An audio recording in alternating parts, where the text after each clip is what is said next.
Yeah, good evening and welcome very, very much to Conversation. And I'm pleased to welcome to the program Nubar Hovsepian. He's a adjunct professor here of Middle Eastern politics at Hunter College. And Nubar, welcome very, very much to Conversation here mid-March of 1991.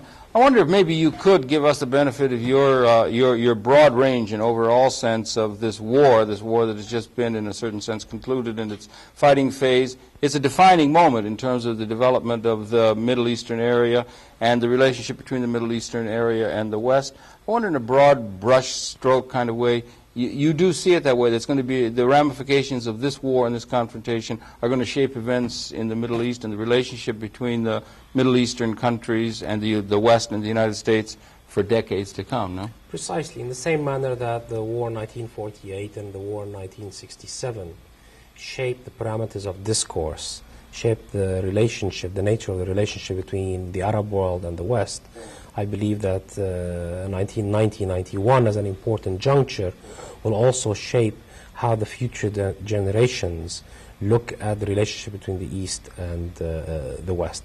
Clearly, this is a landmark development, one that will increase tensions in the relations between East and West, between the Arabs and the West, and particularly the United States. Yeah, it's going to increase tension overall, and the end result, it has divided the Arab world to the degree that there had been unity in the Arab world. In that question, it has divided the world between those coalition partners that sided with the Western powers, those who didn't, those few who did side with Saddam Hussein in this. I wonder if you could share what some of the dimensions in terms of a pan-Arab or a broader Arab perspective is. How did it, what is going to be the result of the way the alliances were developed as far as some people being in support of the American-led coalition and others not? I mean, look, divisions in the Arab world obviously predate Saddam Hussein's invasion of Kuwait and then the subsequent war that the U.S. chose both in time and place.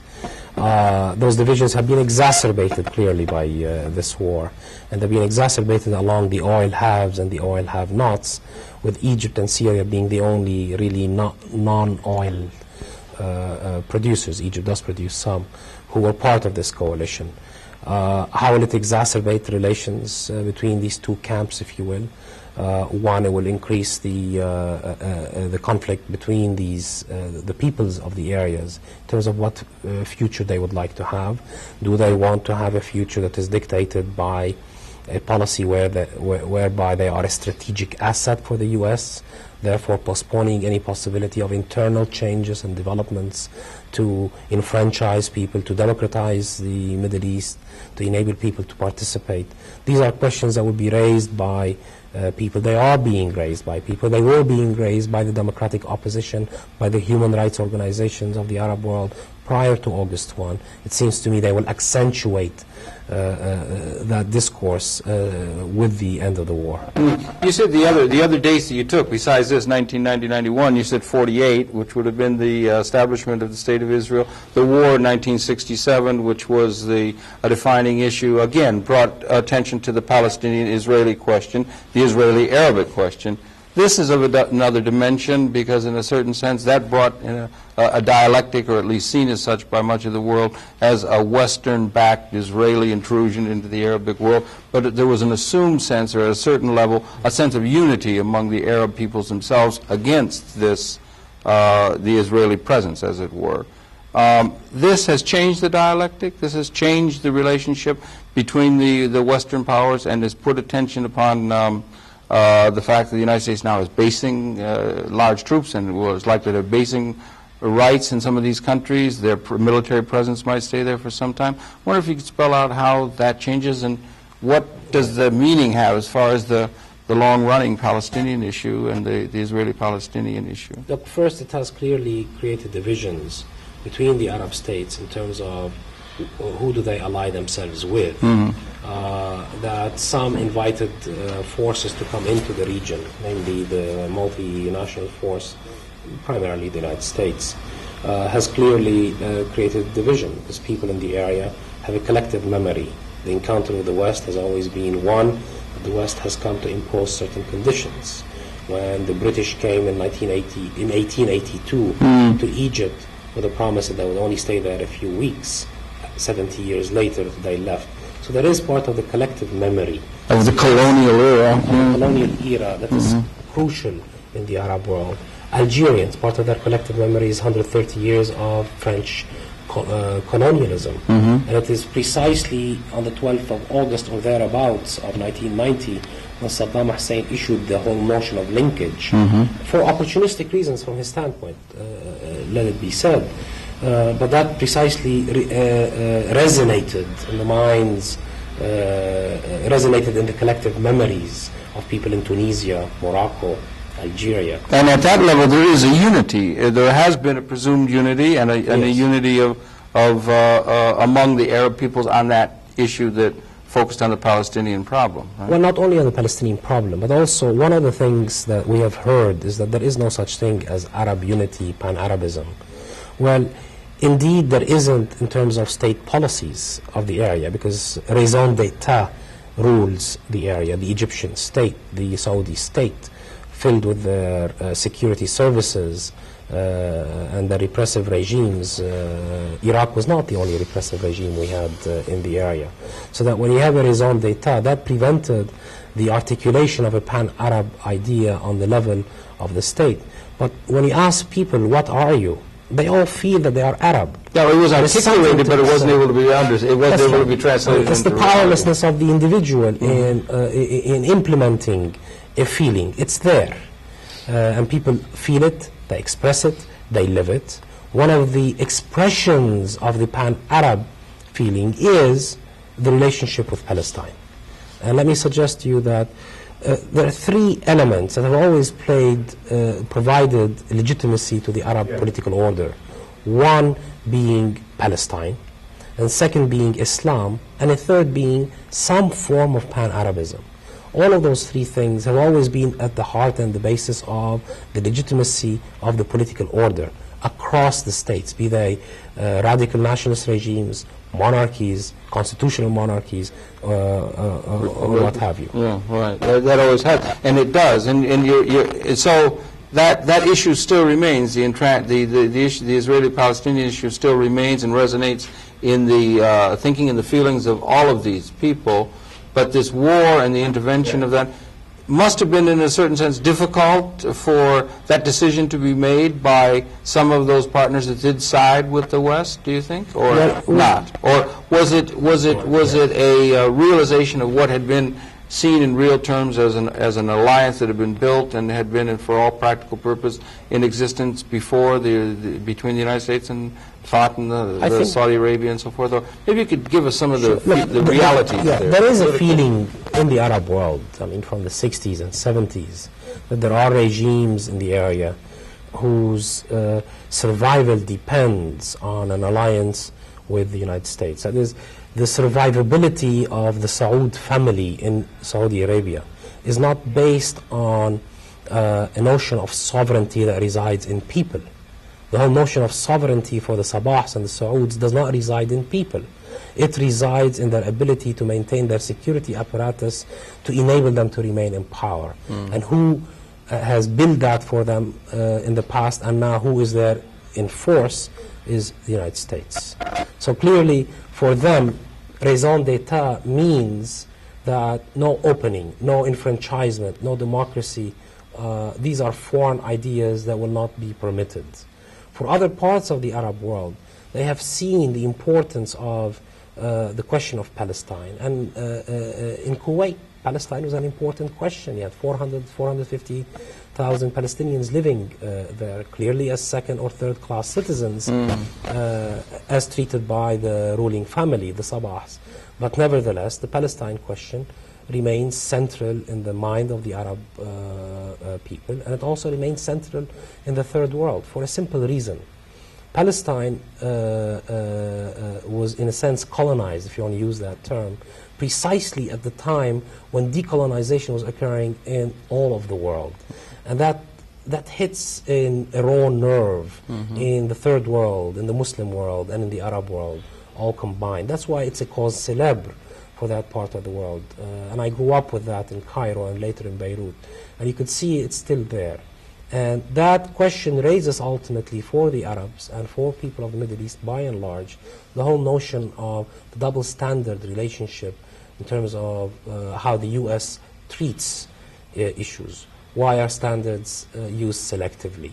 Why is the occupation of Cyprus by Turkey, for instance, which has a Security Council resolution on the books since 1974. A number, not I think involved, a couple. Plus couple others. Yeah, I'm, right. I'm taking actually the most... Not to mention all of those relating to Palestine. Precisely. And the annexation of Jerusalem and other questions like that. I'm taking the most remote example to make the point. The selective application, Kashmir, the selective application. And people are saying, wait a minute, why are things pertaining to Arab not as worthy as when strategic interests of the U.S. Are concerned? The issue was not the liberation of Kuwait in this case, was to make sure that oil remains within the remains for America to determine what will happen to it on the international market. That is to ensure the westward flow of oil at reasonable prices. That is the issue that was involved. It has nothing to do with the restoration of democracy in Kuwait. People knew there was no democracy in Kuwait. That language was used, but it was in order to the language was used, or the restoration of the legitimate rule, as it were, there. But it was really of less immediate significance, but it was to rouse the public, or the something like that. subliminal effect that comes out of that was immediately to show that whoever we are supporting represents a democratic order, represents what we represent, which is presumably democracy. In fact, that's not the case. The world is reduced to simple categories, good and evil. If we are good, therefore everyone else who's not with us is evil. Within this type of a framework, it's a very powerful method of manufacturing consent, as clearly we have seen occur over this Gulf crisis in America. And therefore, people will still have to ask the question, why is the Palestine question not as important? Why is it that we must go through simple confidence-building measures, as Secretary of State has been saying through his trip in the past few days? These are the same words that his predecessor, George Shultz, was saying, we need confidence-building measures. Why are we not so riled up about the need or Israel's refusal to implement Security Council resolutions, when the Arab world will ask, will the Security Council be used to invoke sanctions should the existing resolutions not be implemented by all parties who are required to implement them, be they Israel or be they Turkey or whoever else might be in violation of those principles. Now, let me ask you that question. Why? Why is it that the United States, in your view, is that the United States takes this position? What is it that that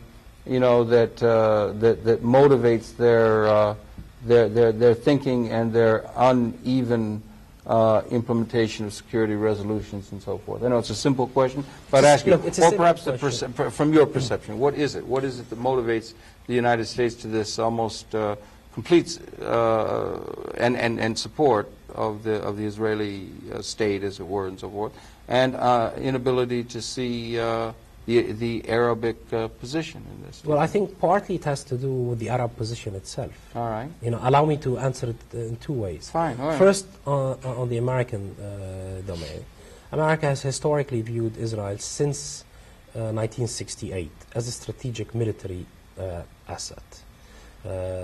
Keep in mind that Israel's relationship with the United States was rather weak between 1948 and 67. It's only after proving its military prowess in 67 that it acquired the status of a strategic military asset, and only then. So in a sense that if policy has been based on need for strategic assets. What exactly do we mean when we say the need for strategic asset? In what way did Israel represent a strategic asset for the United States as far as that region is concerned? And in what degree does Israel continue to exert or function as a strategic asset, particularly given the fact that we have apparently strategic assets elsewhere in the region now that have become so openly clear? We have bases that are there in Saudi Arabia and other countries there. And, you know, I'm just...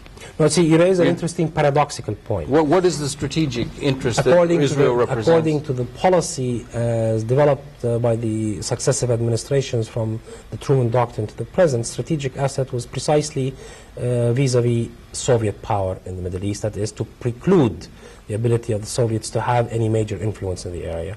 And the second was to play a role in preventing the development of a nationalist indigenous nationalism that could challenge U.S. interests through maybe nationalist policies of nationalization, as occurred in Iran in 1951 with the Mossadegh regime, which was overthrown by, assisted in its overthrow by the U.S. Yeah. So that's one demand. Now, in the 80s and 90s, the Soviet threat is not really there. The Middle East has been, at least since the post-1973 period, increasingly a one superpower zone, namely the United States. And now with this Gulf War, it's clear to me that Israel as a strategic asset is not a position that could be articulated very powerfully. On the contrary, if anything, they prove to be a liability. It seems that way. But will Congress look at it and draw the policy lessons from there? I seriously doubt it. And there again, Congress simply has not debated this issue in the past. This is the one key foreign policy area that we've really never had a debate on, resolution of the Arab-Israeli conflict with this Palestinian-Israeli component that requires a serious debate.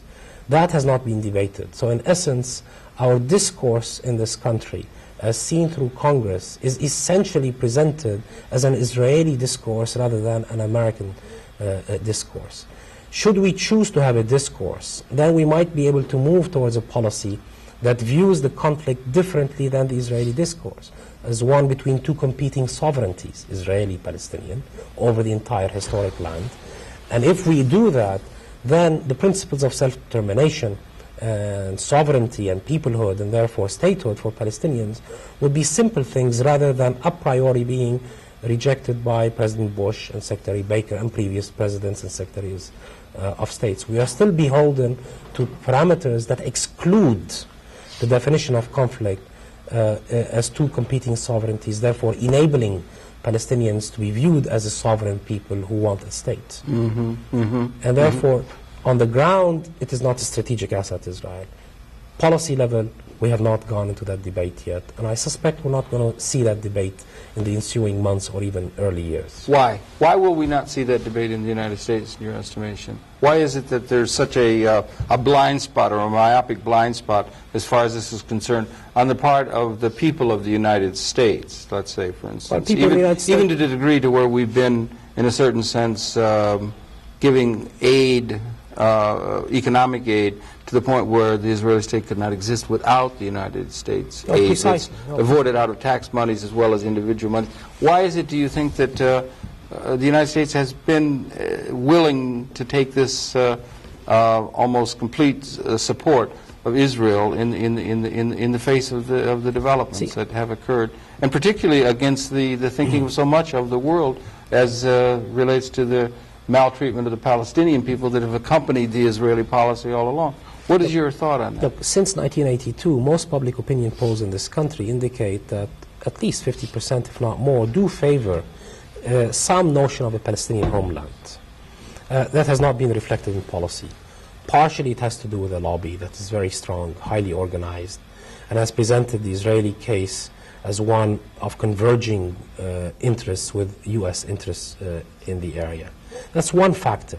But another factor that's equally important is the Arab factor that I alluded to earlier, namely that the Arab states have not presented a policy towards the U.S., one of linkage, precisely the Kissingerian formula, or as was reflected in the Jackson-Vanik amendment on the whole question of immigration from the Soviet Union and trade.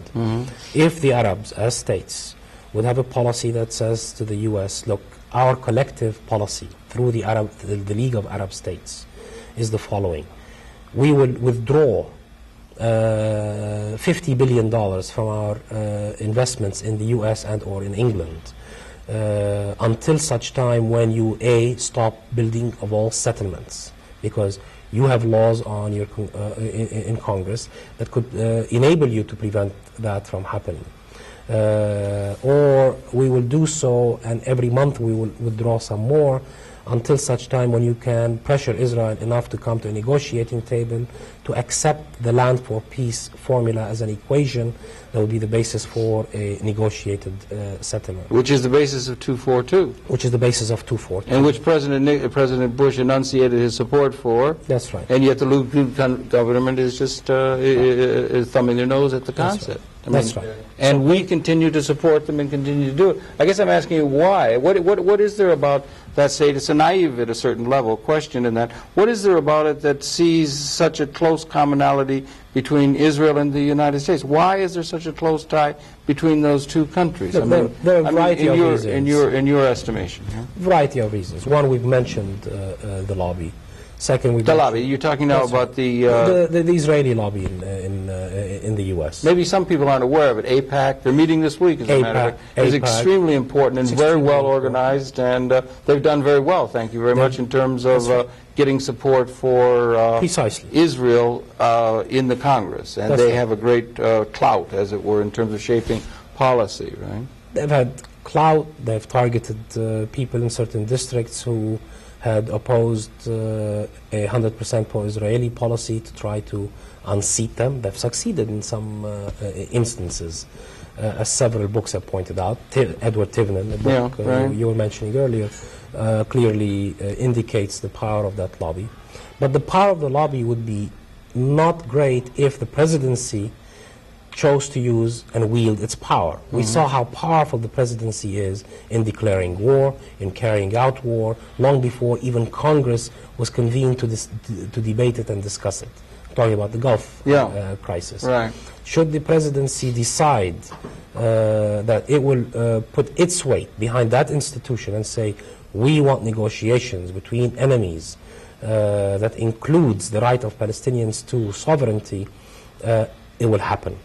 It seems to me, in addition to the lobby then, they don't see a need to move on in that direction, and partially because one of the consistent elements in American foreign policy in the area has always been inimical to any nationalist trends, any nationalist developments. We were against Nasser in the 50s and 60s. We're against the right of Palestinians to self-determination, precisely because the nationalist forces in the Middle East could very well prefer to have project policies on the economic level that would favor regional integration, regional development, rather than a policy that is reliant most heavily on trade with the U.S. So you think we want compliant, easily controlled, divided states that would be compliant to our wishes and desires in order to gain what it is we see as our national interest. That's precisely political development, and some of these positive political developments are seen by our geopolitical leadership as inimical to our interests. Precisely. We want to keep the divided, backward, and under our control. Precisely. There is no evidence that the U.S. has supported any movement for democracy in the Middle East, in the Arab world. There's simply no evidence for it. The starkest example is they have yet to be in touch with the Iraqi opposition. Their members, including one of the people from the Kurdish movement, Jalal Talabani, one of the heads of the Kurdish movement, who is opposed to one of the other movements that was CIA sponsored by Barzani. Jalal Talabani was in Washington. Nobody gave him a hearing. We're talking just in the last 3-4 days. Yes, right. So that we do not want, our policy has always been consistent, no nationalist regimes in the area that could articulate interests that could be viewed as not exactly consistent with American interests.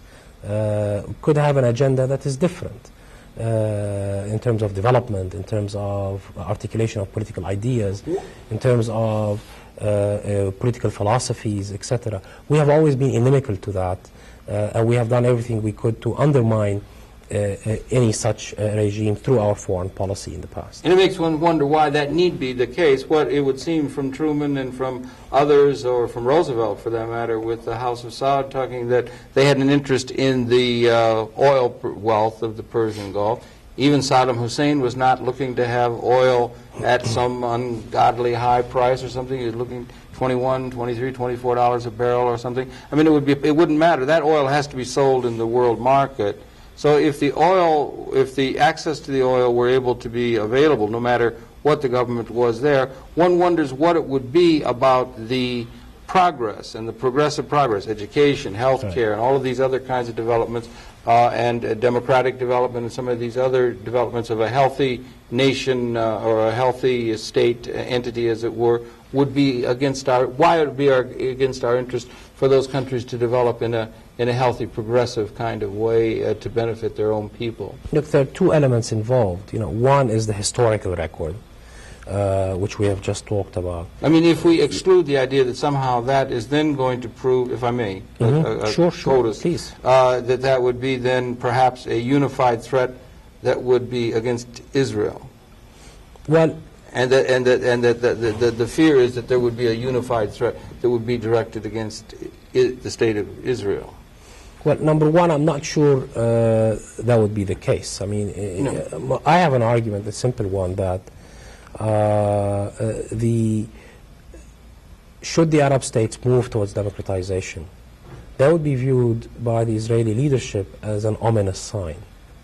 Toward democratization or toward progressive development? Progressive democratization. Saddam Hussein was doing that. He was developing technical universities and yes, other kinds of things. He also obliterated the political culture of his country. I'm talking about. I get mixed reports. I hear there was a renaissance. There were a lot of poets and so forth that were in Baghdad, and there was a lot of things. There was a lot of energy, and there was a lot of energy, but there was a lot of them who health care was extended, and a lot of other kinds of things were going on as well. That's fine, but political culture was destroyed. No political participation.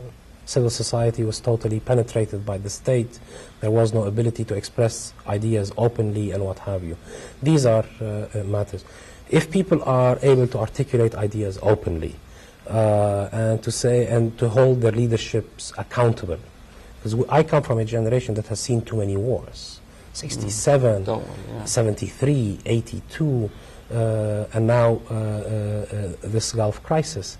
I mean, somewhere, somehow, those leaderships who have brought these disasters on their populations have to be held accountable.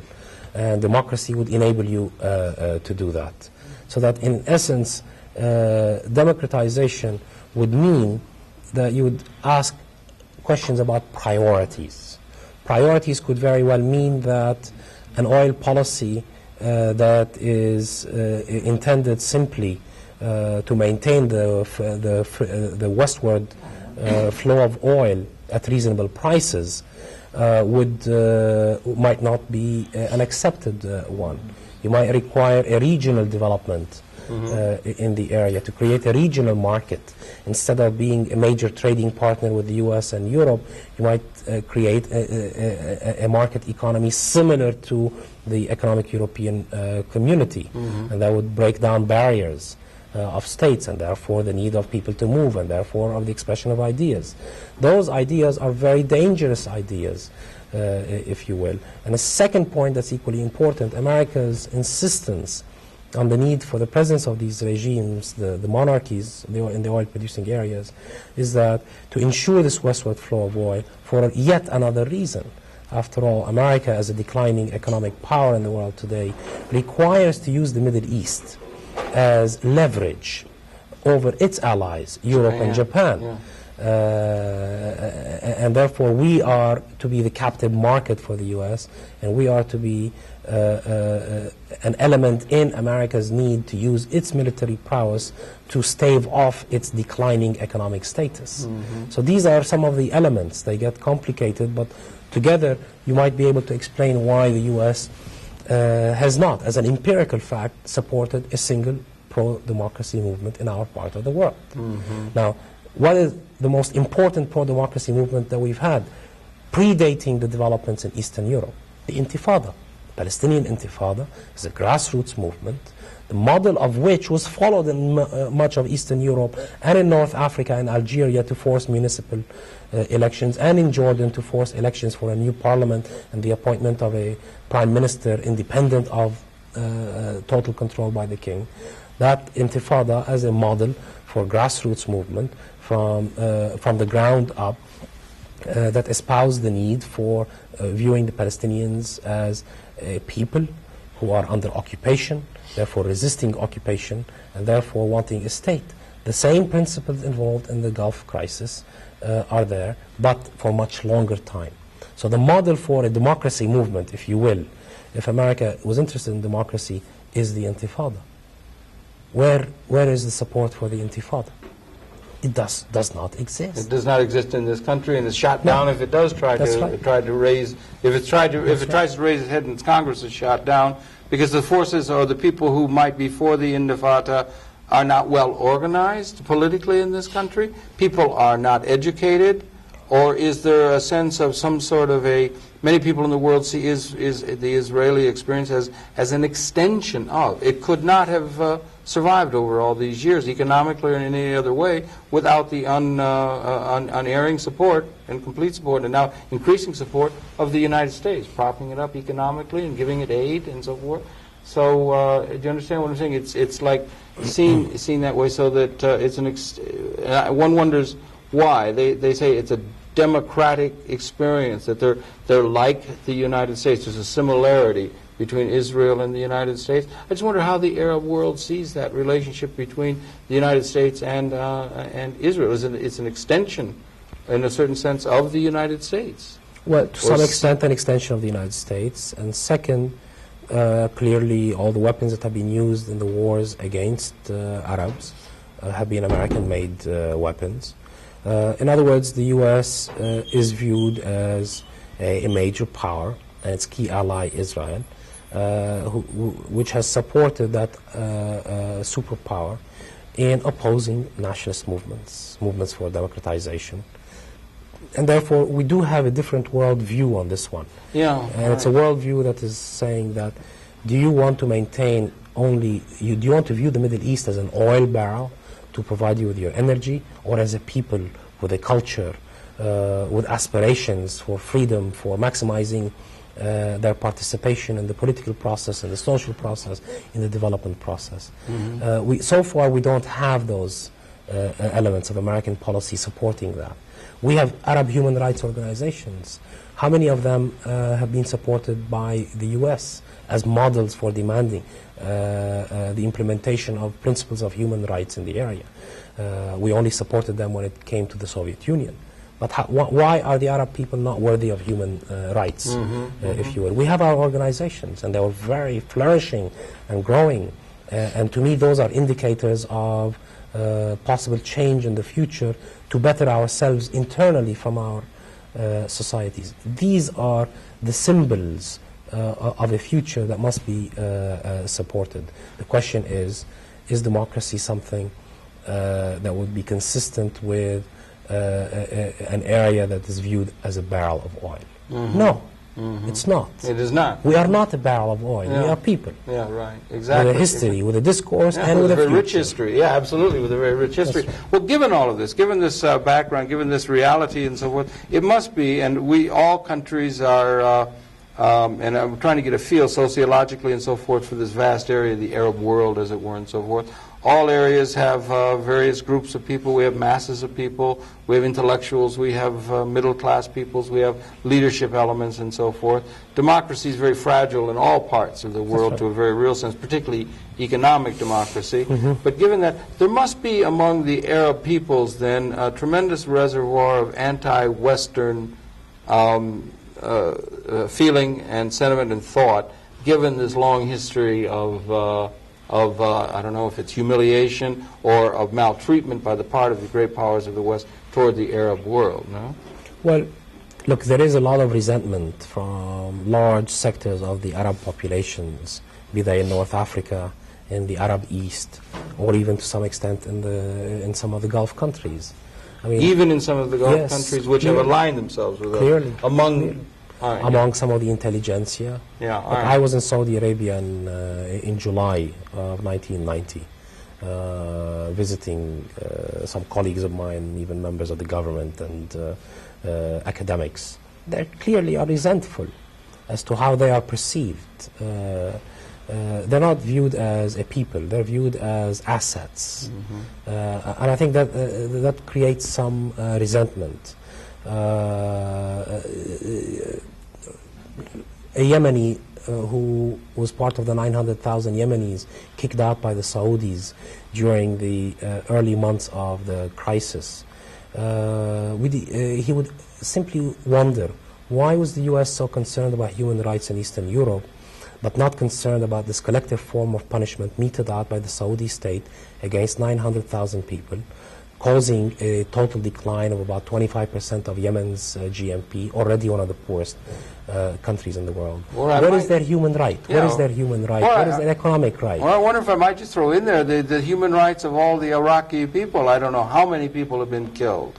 How many people were killed in the bombardment of civilian targets and the infrastructure of a nation beyond belief? And there's got to be a resentment of the fact that these incredibly sophisticated weapons of mass destruction were rained down on those other fellow Arab peoples. I mean, among the people within the Arab world. There is resentment. And it must be a little bit hard for Americans who are celebrating their victory that they thought was such a wonderful victory. There must be an opposite feeling among many of the Arab peoples about what the result of that war was. It might make it a little easier to understand some of their positions if we could try and put ourselves in their positions, if you understand what I'm saying. Look, the Arab people would tell you why was the bombing intending to destroy not only the ability of the state in Iraq to wage war, but the infrastructure, the water supplies, the human casualties, civilian neighborhoods, killing at least 50,000 Iraqi troops who were retreating in that killing fields, if you will, that occurred just in the last 2 days of the ground war. I mean, the question is there. It seems that our life is not valued. Unfortunately, in the American public, the question of morality in terms of support for war or not was based on the extent to which there would be American casualties. Yes, right. For example, let me give you an idea about our morality in this country.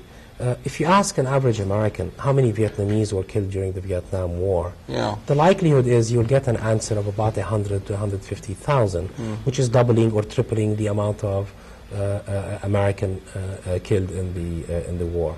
When you tell them it's over 3 million people, well, so what? It's a numbers game. It's the dehumanizing the other, the demonizing the other in the war-making process, That's right. which is a very, very ugly process always of war. That's but right. in such an uneven encounter, as it were, Iraq was a third world country. I mean, it wasn't really a war so much as it was called by some a turkey shoot, a chance to test these new weapons, and there wasn't really a war. There wasn't a war from the beginning. There was no way in which they could withstand that tremendous power that the United States represented. But imagine if, let's say, on the 28th of November, now I use this date not arbitrarily, of 1990, that's one day before Resolution 678 enabling the use of force was voted upon at the United Nations. Imagine if our military leaders and our president and all the strategic thinkers in this country said that Iraq is really a third world country, its military force is really a paper tiger.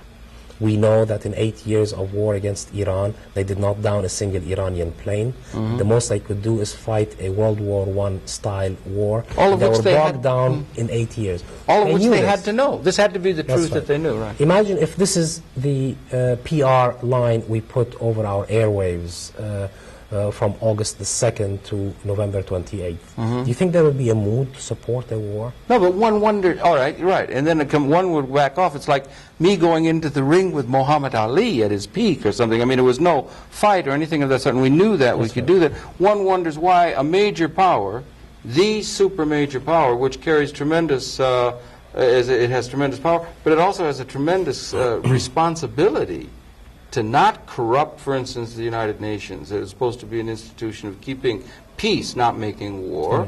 that when you are that strong, it carries a responsibility to try and seek really every possible means of using negotiation or sanction or whatever, all of which people were saying could have been done. So it just seemed to represent a very irresponsible kind of stance that the administration elected to go on and to lead loose the dogs of war and all of the thought processes that go along with that in the American psyche. It's very damaging to the people of the United States.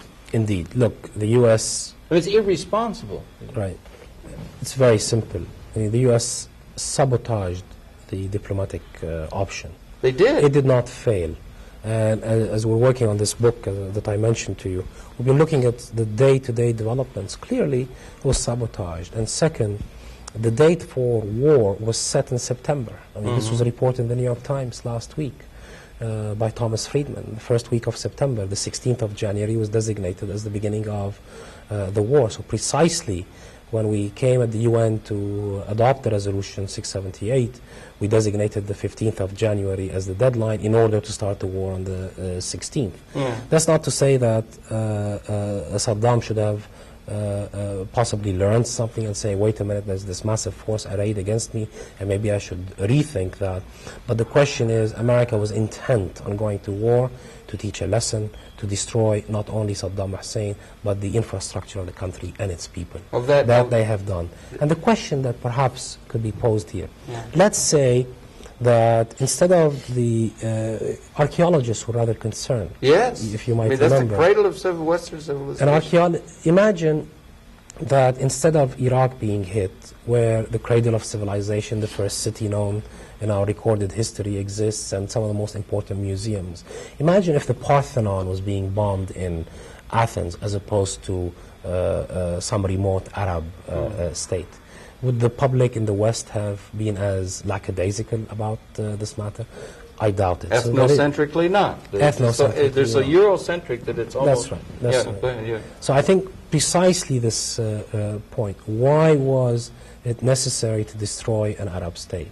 Why, from my standpoint, was a new world order necessarily predicated on the destruction of an Arab society, which is precisely what has occurred? And has the destruction of this Arab society opened the door for the resolution of conflicts in the area? Or has it made Iraq more vulnerable for internecine fighting internally? Hasn't it opened the door for more internecine fighting among Kuwaitis themselves, let alone the destruction of the environment, the creation of pogroms against Palestinians in Kuwait?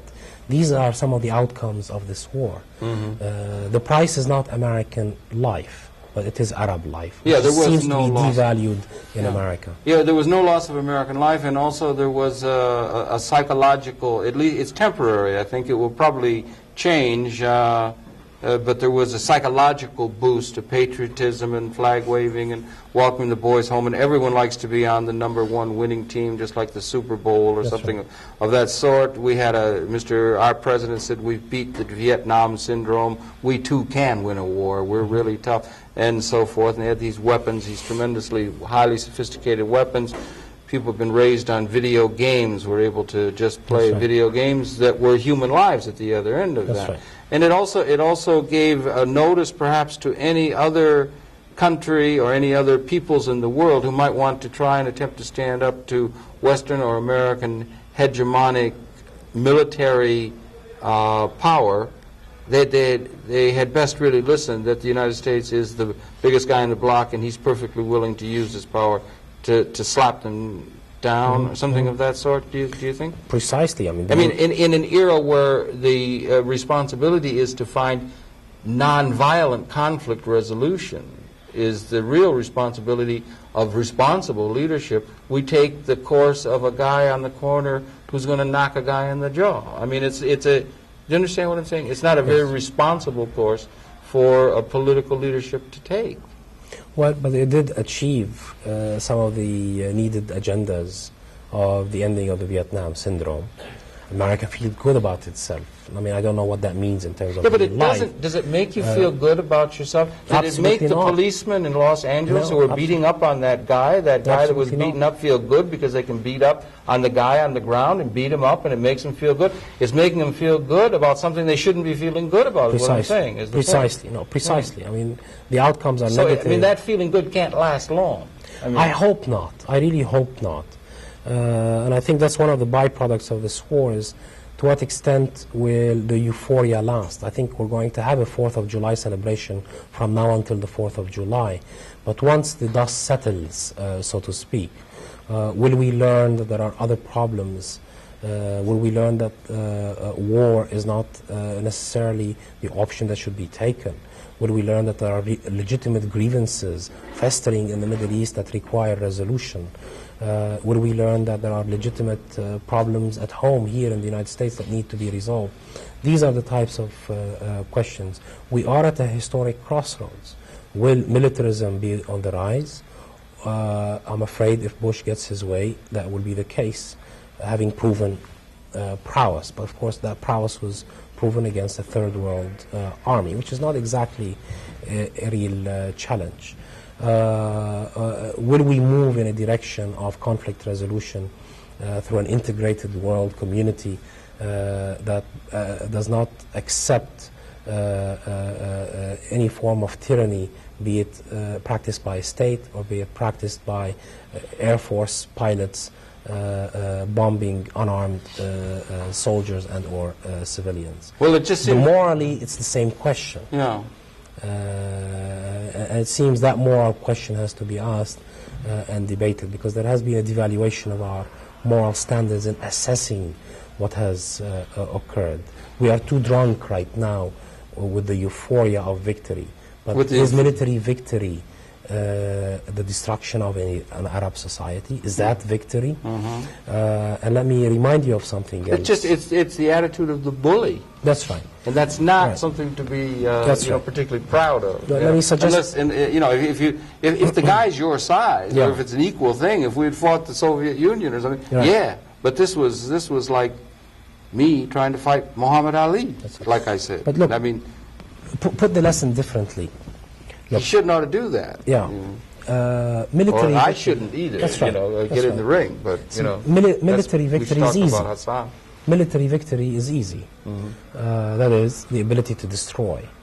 But the question is, can you derive out of that the ability to settle the political problems that prevail? Military might ultimately proves to be rather derivative. For example, the Israelis had the power to destroy Arab armies in '67. The only thing they have gained out of that is 24 years of occupation. 1982, with the invasion of Lebanon, the Israelis proved the superiority of their military might. The only thing they got out of it was the further disintegration of Lebanon, and ironically, they helped to catapult the intifada that started in 1987 as a result of the devastation that was visited upon Lebanese and Palestinians then. So military might proves to be highly derivative over time.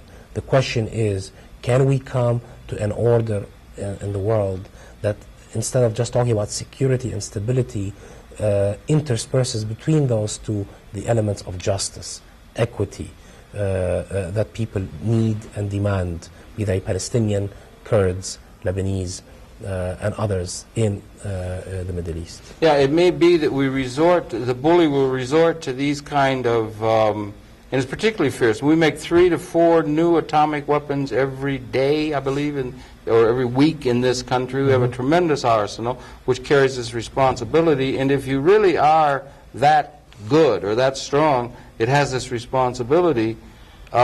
A bullying attitude is one that sort of in a certain sense is resorted to when you don't really have perhaps an answer that can address the means by which a just world order can be achieved. They go to for lack of having a vision of a just world order. I don't think or a just domestic order, for that matter, within this country. We don't have a vision that can allow for justice to prevail in this world, or a way forward to that for the less advantaged peoples of the world. I mean, it goes to the Arab world, it goes to the Islamic world, the third world. We don't have a way of addressing that, and so we're taking the route of the bully. It makes the United States a very, very dangerous country if it's got this tremendous power and it has no vision of how to lead with ideas rather than just with the clenched fist. That's right. I mean, I fail to see the vision as seen by President Bush.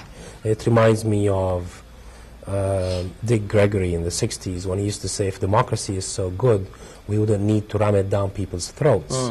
That is, people want democracy, but they want it based on their ability to gain it through their own struggles, and not to have tanks. That is, American tanks cannot bring democracy and human rights to our part of the world. And what is precisely lacking in the equation is the concept of justice does not exist in our discourse today. There's a degradation of discourse in this country. It requires a sense of dialogue. We have no sense of dialogue. No, we don't have We don't dialogue. understand the other. No, in fact, we want to negate the other. We want to negate the other. That's right. In sociological terms. That's right. I mean, even I remember early on in this crisis, a journalist was interviewing me from a newspaper, a respectable newspaper, saying, why do Muslims support chemical warfare? And I was flabbergasted. I told him, well, you should at least know that part of the allies who are fighting with the United States are Muslims. Presumably, they would not want to have chemical weapons used against them. So that other is an undifferentiated mass whose territory serves as that barrel of oil that we need. But their humanity and their culture and their aspirations for justice, for enfranchisement, are not things that we're going to bother with very much. No. That's the degradation of the discourse that we have today about that part of the world. And that relates to the Arab part of the world, as it were. And I mean, they have the oil, so we have some interest in that. The third world, the broader third world, we have no interest in, other than, in a certain sense, exploiting it as best we're able. I mean, I don't see that we have a philosophy or a resonance within our national psychology or our national character as it's expressed now in our political leadership and so forth, which really does resonate to the needs of the less advantaged peoples of the world. We are really very hard-hearted and callous as far even of our own society. We allow people to sleep on streets when we're such a rich nation. Conditions are becoming worse, for the differentiation is becoming worse, and on a world scale we don't have a system that really, it just is not within our purview of what we think is responsibility, and yet even ultimately geopolitically those questions or that vision does have geopolitical significance. If you are in fact going to represent the world leader, it should be a world leader that has an idea of justice that is worthy of following. But generally, world leaders that we have preferred to deal with in the United States have been essentially the tyrants of the world. Yeah, we seem to be aligned with all the most That's right. reactionary forces. But it's of only the world. tyrants who accept our vision of how things ought to be done. Then we help secure to get rid of other tyrants who are not exactly marching to the tune that we are playing. But within this context, we create more conflict in the world rather than resolve problems. Has the Gulf War, as a case in point, brought about a resolution of the festering problems in the Middle East that existed prior to the 2nd of August, prior to Saddam Hussein's invasion? Has it? Of course not. It's made it worse. Precisely. Precisely. It has made it worse. The chances for democratization are less than more. The chances for some form of equity in terms of the resources of the area being distributed in such a manner as to eliminate the social conflicts and the economic conflicts of the area has decreased rather than increased. The chances for resolving the Palestine question and the Lebanon question and dealing with the Kurdish question have decreased rather than increased, because we're not interested in those things. We're interested only in maintaining strategic assets. We're interested in allies who are tools rather than allies who are part of a society that is vibrant, who wants to change, who needs to look inward to change its own circumstances in order to make sure that its people are addressed in a respectful manner and where there's distributive justice politically and economically across the scale. Those are not our interests. And these grand ideas in the Arab world are not associated as ideas that the U.S. upholds in our part of the world. And the fact that we have taken the mailed fist, or the fist as a way of strength, or peace through strength or something, is they're just going to beat people into line. It sounds like old-fashioned colonialism, only writ large with new technologies, massive new technologies of destruction and ability to cower and to keep people in a certain kind of subservient position to a Eurocentric kind of dominance of the world. And were someone to come down from outer space and look at this world, they would be very, very confused indeed about which would make that country, that United States, if you see it in a certain sense, given the diminution of the Soviet Union, the United States, and people are not going to want to think this way, but makes the United States the most dangerous political entity in terms of the continued survival and continuation of this human species that there is. This is the most dangerous country in the world. We have the power to bring destruction. We've shown, and they even discussed the use of nuclear weapons at the highest level, presidential level. They were talking about the use of nuclear weapons in this conflagration that just took place. It's very disquieting. That's right, and it's not the first time that nuclear weapons and nuclear alerts have been made in the Middle East. In 1970 during the civil war in Jordan, and in 1973 during the October War, total nuclear alerts by the U.S. were declared. The question is, are we using power to empower people, or are we using power to destroy people? And I'm afraid we're using power as a form of meting out punishment to people rather than empowering them to have a vision of a future that is worth living for. Well, that's the main challenge before us all, as we have this tremendous technological capability that's evolved down upon us. Well, the questions, I really thank you very, very much for helping to bring some perspective on this. It's a very, very disturbing question, and it's one that I think the national psyche is bound to change somewhat from the euphoria of this having won a Super Bowl kind of notion. Is like to change, and you will have helped us change in that direction. And thank you very, very much for coming in and sharing your perceptions. And we thank you for having me. And we thank you in the cable television audience for viewing. It's been your pleasure to have the perceptions of Nubar Hovsepian. He's an adjunct professor at Hunter College, writer and observer of the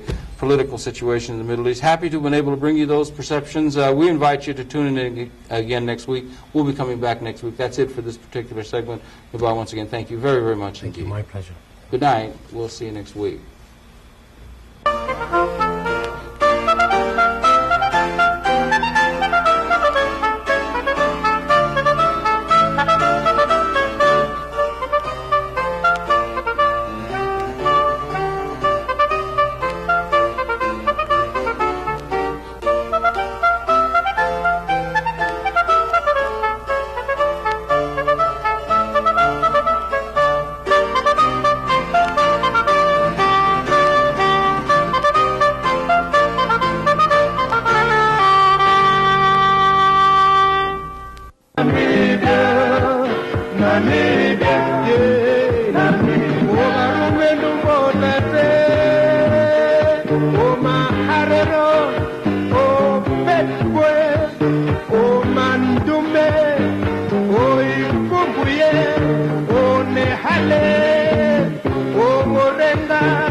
The Universal Declaration of Human Rights, adopted by the United Nations 40 years ago, may not be a legally binding document.